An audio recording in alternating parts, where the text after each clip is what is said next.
Hola, profe, que tenga buen día. Mi nombre es Eisamar Ferreira Galvis del grado octavo F y este es mi video presentando la bimestral del primer periodo. Primero quiero hablar sobre la literatura precolombina.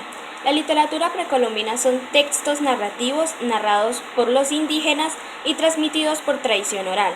Sus características son que son transmitidos por tradición oral, que sus mitos explican la creación del mundo, y que contiene hechos y cosas sobrenaturales. Sus principales géneros son el mito, que explica la creación y origen de las cosas, y la leyenda.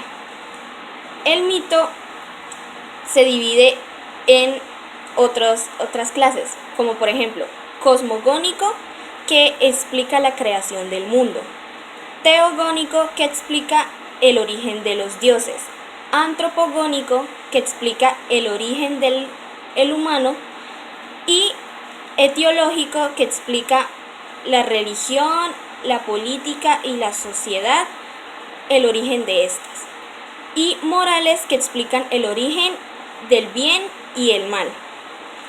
Sus temas principales son la naturaleza, la historia, la religión y la magia. Sus personajes principales son dioses, animales y mortales. Otras de las cosas que hacían los indígenas para transmitir su cultura fueron bailes, cantos y orfebrería, que sería hacer estatuas y cosas de oro para sus dioses. Gracias. La oración gramatical. La oración es la mínima unidad del habla con sentido completo. Esta se divide en simples y compuestas.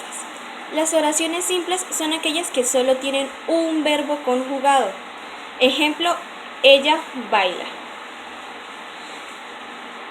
Esta se divide en cualitativas y predicativas. Las cualitativas son las que tienen un predicado nominal. Esto significa que el predicado expresa o describe una cualidad del sujeto. Por ejemplo, ella es alta y hermosa. La oración predicativa tiene un predicado verbal, o sea que le atribuye un fenómeno o una acción al sujeto. Por ejemplo, el deportista saltó todas las vallas. Según la actitud del hablante, se pueden clasificar las oraciones simples como enunciativas, que son las que informan de algo. Por estas se dividen a su vez en afirmativas, que afirman un hecho, y negativas, que niegan un hecho. Exhortativas son aquellas que dan órdenes. Por ejemplo, guarda la ropa. Exclamativas son aquellas que expresan emoción. Por ejemplo, qué lindo ese anillo. En estas oraciones se usan los signos de exclamación. Las interrogativas son aquellas que preguntan, hacen o formulan una pregunta. En estas se usan los signos de pregunta, como por ejemplo, ¿qué comiste hoy? Desiderativas son aquellas que expresan un deseo, como por ejemplo, ojalá llueva hoy. Dubitativas son aquellas en las que el emisor expresa duda sobre el mensaje que va a dar. Por ejemplo, tal vez llueva hoy. La oración compuesta. La oración compuesta es aquella que tiene más de un verbo conjugado en la oración. Por ejemplo, ellos cantan y bailan. Las proposiciones son los elementos que forman estas oraciones compuestas. Las proposiciones son un conjunto de palabras que tienen sujeto y predicado, que al unirse junto con otro conjunto de palabras forman una oración compuesta. Es decir, son oraciones simples, cortas, que al unirse forman una oración compuesta. Por ejemplo, las estrellas son muy hermosas y el sol es una de ellas. Las estrellas son hermosas es una oración simple, corta, y el sol es una de ellas. esa es otra oración simple corta que serían las proposiciones. Estas, al unirse, tienen un sentido completo de la oración. Puede ser sintácticamente dependientes cuando son que las proposiciones necesitan una de la otra para tener un sentido de la oración.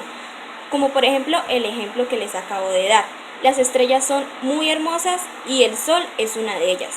Si separamos estas proposiciones y las leemos como si fueran unas oraciones solitas, no van a tener sentido, porque la oración y el sol es una de ellas necesita de la otra oración que es las estrellas son muy hermosas para poder tener un sentido completo. Pueden ser sintácticamente independientes. Esto significa que las oraciones, si las separamos, van a seguir teniendo el mismo sentido sin ningún complique. Por ejemplo, ella baila y él dibuja. Si las separamos, siguen siendo unas oraciones y no necesitan de la una de la otra. Gracias. Literatura colombiana del descubrimiento y la conquista. En esta literatura, la más destacada fue la crónica. ¿Qué es la crónica? La crónica son hechos históricos narrados cronológicamente. Es decir, que el cronista escribía la fecha exacta de todo lo que escribía. Los temas de la crónica pueden ser sobre los indígenas, sobre el territorio nuevo de descubrir. Generalmente estos eran. La actitud del cronista depende de cómo él reaccionara ante esto. Por ejemplo, algunos de ellos reaccionaban sorprendidos sobre toda la biodiversidad del continente, como otros se repugnaban al ver las costumbres de los aborígenes del continente. Los temas de la crónica son metodología y costumbres de los indígenas.